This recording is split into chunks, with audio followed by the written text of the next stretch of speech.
তারিখটা ঠিক মনে নেই। চিটাগং থেকে ঢাকা হয়ে মেহেরপুর ফিরছিলাম। আর আমি যে বাসটিতে বসেছিলাম সে বাসটির হর্নের শব্দে আর টিকতে পারলাম না। উপায় না পেয়ে বাসের একবারে সামনে চলে আসলাম। আমার মনে কি চাচ্ছিল জানেন? ড্রাইভারের কান সোজা একটা চাপিয়ে দিই, কিন্তু উনি যেহেতু মুরব্বী সেই ক্ষেত্রে আমার বিবেকে বাধা দিল। আমি আর তাকে মারতে পারলাম না। আমার মাথায় আসে না এত ঘন ঘন হর্ন কেন বাজাতে হবে ভাই। আমার মনে হয় কি জানেন, এসব ড্রাইভারদের জন্য মেহেরপুর কিংবা বামন্দি পশুহাটের যে রাস্তা রয়েছে সেই রাস্তায় বাস চালানোর জন্য ঠিক আছে, নাকি 90 দশকের গাবতলির রাস্তার কথা বলছেন আপনারা? সেটাও কিন্তু মন্দ হয় না। আসলে এসব ড্রাইভারদের কি ড্রাইভিং লাইসেন্স রয়েছে? এরা কি দক্ষ, নাকি অদক্ষ ড্রাইভার হিসেবে দেশের বিভিন্ন প্রান্তে চলাচল করছে? সেটাও কিন্তু ভাবার বিষয়। শব্দ দূষণে সরকারিভাবে কি কার্যকরী পদক্ষেপ নিচ্ছেন সেটাও কিন্তু না ভাবলে হয় না। বর্তমানে আমাদের দেশের প্রধান নাগরিক সমস্যাগুলোর মধ্যে একটি হচ্ছে শব্দ দূষণ, হোক সেটি বাস, ট্রাক, মাইক্রো কিংবা শহরের মাইকগুলো, যেগুলো শহরে বিভিন্ন ধরনের প্রচার প্রচারণা করে থাকে। রাস্তায় বের হয়েছেন কিন্তু কান ঝাঁঝালো প্রচণ্ড শব্দের সম্মুখীন হয়নি এমন মানুষ খুঁজে পাওয়া বর্তমানে বিরল। প্রয়োজন নেই তারপরও হর্ন দেন চালকরা। বিরক্ত হন পথচারী ও সাধারণ মানুষ। আক্রান্ত হচ্ছেন শিশুরাও।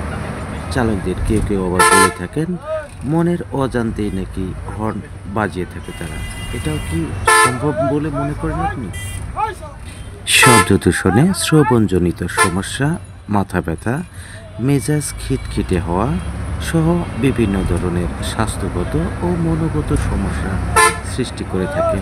আমি একটি প্রশিক্ষণে ছিলাম সিঙ্গাপুরে, যেখানে আমি শুনেছি আসলে শব্দ দূষণের কারণে মানুষের মৃত্যু হতে পারে।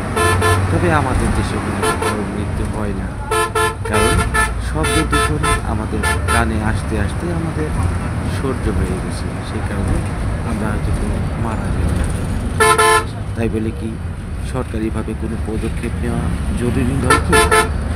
যদি সড়ক পরিবহন বিধিমালায় আসি তাহলে 2022-এর বিধি 81 অনুযায়ী অ্যাম্বুলেন্স, অগ্নি নির্বাপন বা উদ্ধার কাজে ব্যবহৃত মোটরযান অথবা রাষ্ট্রীয় জরুরি কাজে ব্যবহৃত মোটরযান ছাড়া অন্য কোনো মোটরযানে বহুমুখী হর্ন অথবা তীব্র কর্কশ, আকস্মিক, বিকট বা ভীতিকর শব্দের হর্ন কিংবা যন্ত্র সংযোজন বা ব্যবহার করা সম্পূর্ণ নিষিদ্ধ। কিন্তু কথা হচ্ছে, এই বিধিমালার তোয়াক্কা কি কেউ করছে? কোনো ক্ষেত্রেই আইন বা বিধির কমতি নেই আমাদের, কিন্তু একে মান্যতা দেওয়া, বাস্তবায়ন করানোর ক্ষেত্রে আমাদের পারদর্শিতা সফলভাবে এক প্রকার ব্যর্থ। এই বিধিমালা নিয়েও কথা বলতে হবে। রাষ্ট্রীয় জরুরি কাজে ব্যবহৃত গাড়ি কেন ভীতিকর হর্ন ব্যবহারের সুযোগ পাবে? কোনো প্রয়োজন আছে কি? উন্নত দেশে তো নেই বললেই চলে। আমাদের প্রতিবেশী দেশেরও মনে হয় এমন নজির আছে বলে আমার মনে হয় না।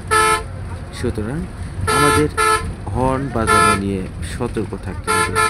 বিনা কারণে আমরা হর্ন বাজাবো না, এবং সরকারিভাবে যারা এই শব্দ দূষণ তৈরি করছে তাদের বিরুদ্ধে কিন্তু ব্যবস্থা নিতে হবে, পাশাপাশি তাদের সচেতন করতে হবে।